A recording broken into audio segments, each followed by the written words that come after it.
So I thought I'd set up in this wicked old tree that is here. It's got an amazing backdrop. I mean, absolutely brilliant. Yeah, we had the boat tour this morning, which was just absolutely brilliant. I'm calling out to all my, you're my ladies, and I can't let you be with no one but me, baby, baby, baby, baby,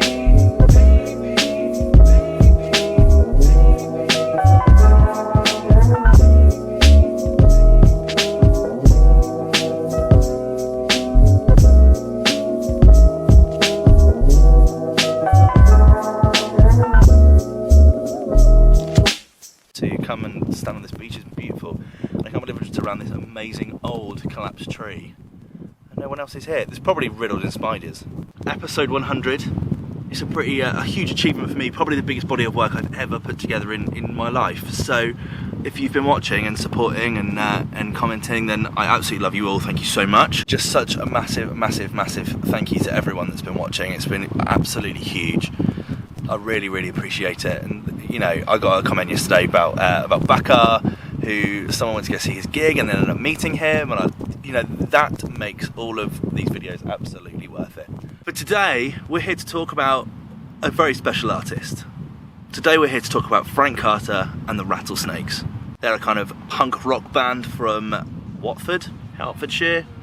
Also Hemel Hempstead, also East London. If you've never heard of them before, hopefully this video will help answer the question, who the f*** is Frank Carter and the Rattlesnakes?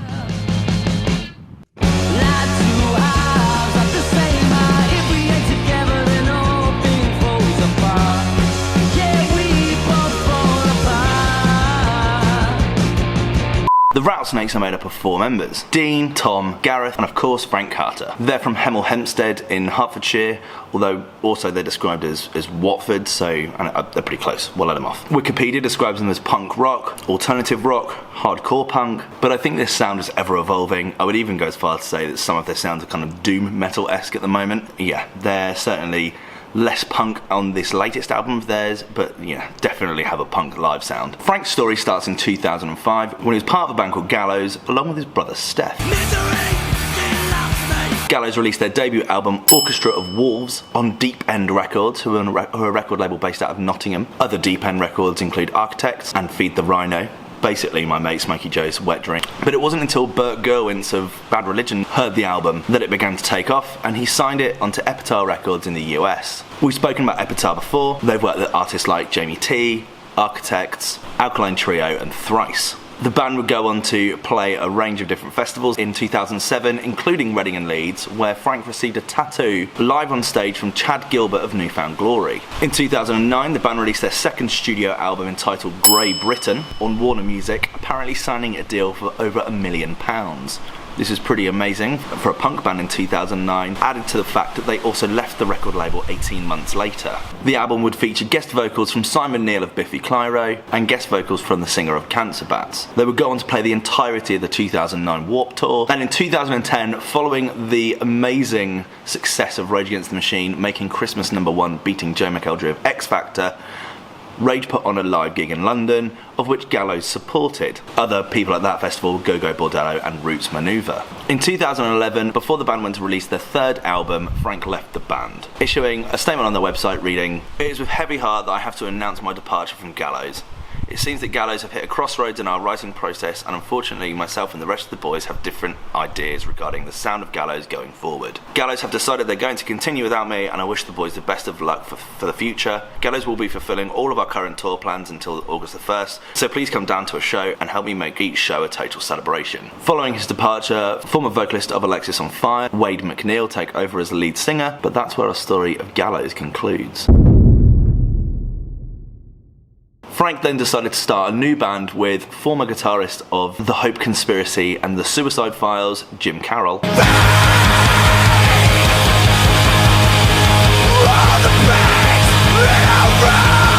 and called the band Pure Love. They played their first shows in 2012 and released their first single, Bury My Bones. I'm so sick of singing about hate. February of 2013, they released their debut album, Anthems. The album had a pretty different direction compared to the kind of hardcore roots of Gallows, but also had the familiarity of Frank Carter's vocals. But in many ways reminds you way more of people like Frank Turner than it does Frank Carter or Gallows. In 2014, the band announced that they were going on an indefinite hiatus and released a 3-track EP on their Bandcamp, along with a Facebook message reading, "Today seems like a good day for some new music. Here's the last 3 songs we ever recorded." And that was the end of Pure Love. Well, hiatus. It could still happen. In 2015, Frank Carter burst back onto the scene with a new project entitled Frank Carter and The Rattlesnakes. This time teaming up with guitarist Dean Richardson, they released the formidable record Juggernaut.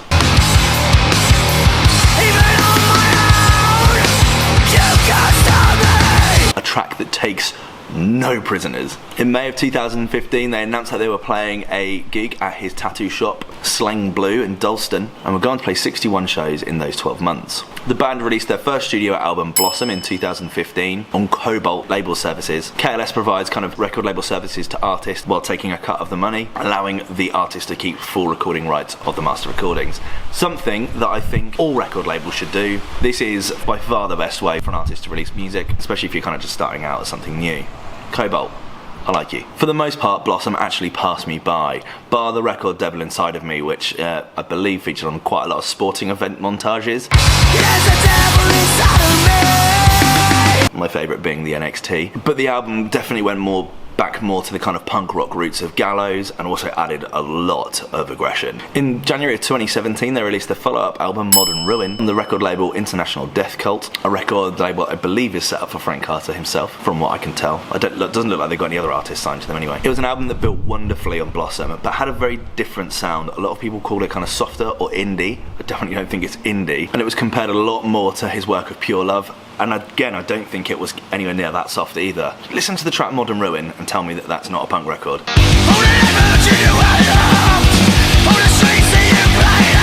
It certainly retained its aggression, but added a lot more depth and really felt like the band was growing into something different. As a whole, it wasn't as heavy as Blossom, but, you know, tracks like Lullaby and Wildflowers really do work well live. Following this, Frank went through some personal things. I don't really want to kind of dwell on this because I think it's important to talk about the music, but I think when you look at his latest album, what was happening following Modern Ruin really impacted the sound of this next record. Now, End of Suffering does deserve its own record. It's been a week since it's out, and it looks like midweek chart is at number 3, so if you've not listened to it, go and listen to it like 10 times.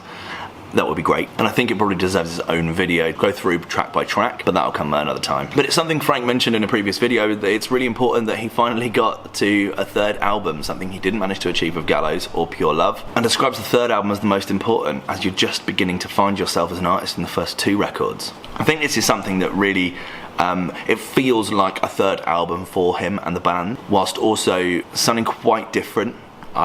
First listen, I think it's got a lot of influence from people like Josh Homme of Queens of the Stone Age, but I think it's also very Frank Carter. It really feels like the band are really finding a groove in their sound. That being said, I don't think Frank Carter or Dean Richardson are people to settle for a sound and try and replicate it. I think they're trying to always do something different that always evolves. Standout tracks for me on the album include Crowbar, was a previous Music Club entry. I should be getting back to making some more of those. I'm just trying to find some time. Anxiety, Kitty Sucker, and Tyrant Lizard King, featuring the absolutely brilliant, always entertaining and never boring Tom Morello of Rage Against the Machine. That one must have been a lot of fun to lay down. His most popular track is the song Misery by Gallows. Currently set on 2.3 million hits on YouTube. His most popular video, personally, is his version of Killing in the Name of, which was when he came out live with Prophets of Rage, a blend of Rage Against the Machine, Cypress Hill, and Public Enemy.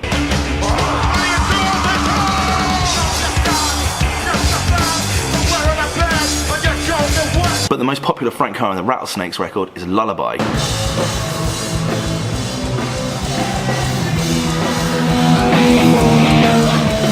Currently sat on 1.1 million views. That should be a lot more. His first time playing was with Gallows in 2007, when he played Lock Up Stage with Cancer Bats, Newfound Glory, and Turbo Negro. The second time was when he played with Gallows in 2008, my first year, sharing a stage with Alkaline Trio, Fucked Up, Cancer Bats, and the Gaslight Anthem. The main stage clash was with Killers, and it was 2008. Hot Fuss was huge. Also, this was when For those of you that are attending Reading, didn't attend pre-2013, this is a time when the dance stage took over the lock-up stage. So you had Friday, Saturday was the lock-up stage. It was like a heavier sound, and then on the Sunday you had the dance stage. You didn't have 3 days of dance stage, you only had one. It was where the dance stage is now as well. The pit didn't exist. They played again in 2009 on the Radio 1/NME stage, sharing a lineup with Lethal Bizzle, Frank Turner, Metronomy, Passion Pit, Crystal Castles, The Gaslight Anthem, AFI, and headlined by Lost Prophet. It was in that same year that he managed to grab a snap with his 2 favourite wizards. Sorry, Frank. Next was in 2010 when they played a secret set on the lock-up stage, billed as The Rats. In 2012, he returned with Pure Love, following a secret set from Green Day on the Radio 1 stage. Other acts that day included Twin Atlantic, Dry the River, Santi Gold, Mike Snow, which is an absolute Reading highlight of history for me, The Cribs, and At the Drive-In. Again, he played in 2013 with Pure Love, this time on the Festival Republic stage, the same day as 21 Pilots played the Festival Republic stage. Well, there's a success story for you. He made his Reading and Leeds Frank Carter The Rattlesnakes debut in 2015 when he took to the pit stage. And then in 2016, he took to the main stage for the first time, following a set from Frank Turner. It was at this time when my best mate Smokey dragged me along to his set, and my relationship with Frank Carter's music started.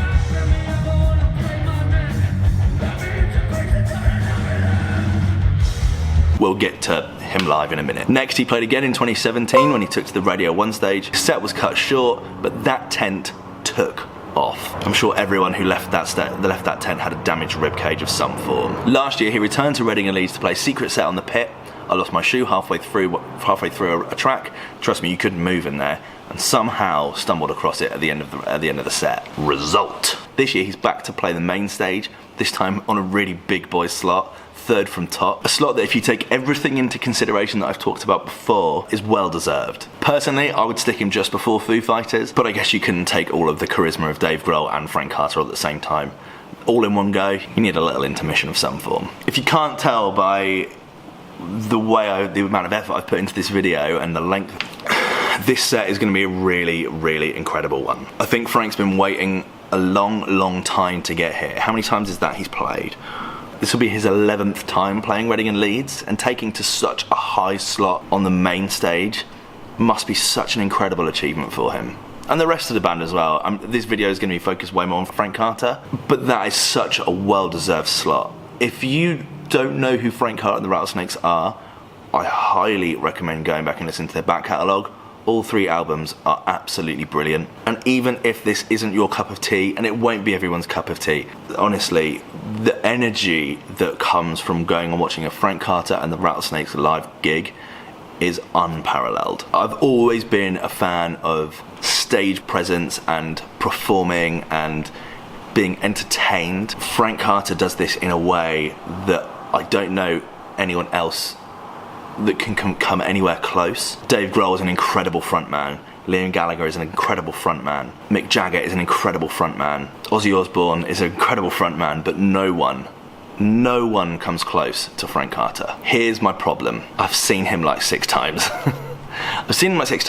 And I'm happy to make that 7th. However, I also, through doing this series and working out, going through now 100 different artists, I've discovered some other artists that I really love. And I always love seeing new bands that are exciting and at the start of their career on the smaller stages. So at the same time as Frank Carter, it looks like Bakar is clashing. And I really want to check out that set. So I don't know whether someone who's watching this can rejig it so that I can see both. That would be obviously amazing. Or if I just need to cut kind of each set in half. I really don't know. That's probably going to be the biggest clash of the weekend. And I really don't know what I'm going to do. So on the likely C scale, can it go with like a 9.9995 out of 10? It's a set that I think is well deserved for Frank Carter. And I think if you're a fan of his music, then this is just so big. Obviously, when he goes to headline this festival, which I really hope one day happens, it will be even bigger. But I think for a guy that has just worked so hard to get where he is, to be recognised by everyone and loved by so many people, and really has turned his craft into something that he is the master of, I think is just a wonderful thing. So I really do want to check out that set. If they could just make sure that Bakar doesn't clash, that would be amazing. What do you think? Is Frank Carter The Rattlesnakes someone you're excited to see at this year's festival? Have you seen them perform before? If you have, let's stick some comments down about why we think they're great. If you've not, then I really urge you to go and check out his set. Let me know your thoughts in the comment section below as always. Thank you so much for watching all these videos. 100 videos, you have no idea how much time goes into them, so thank you so much. And I'll see you in the next one. Cheers. Here's to another 100.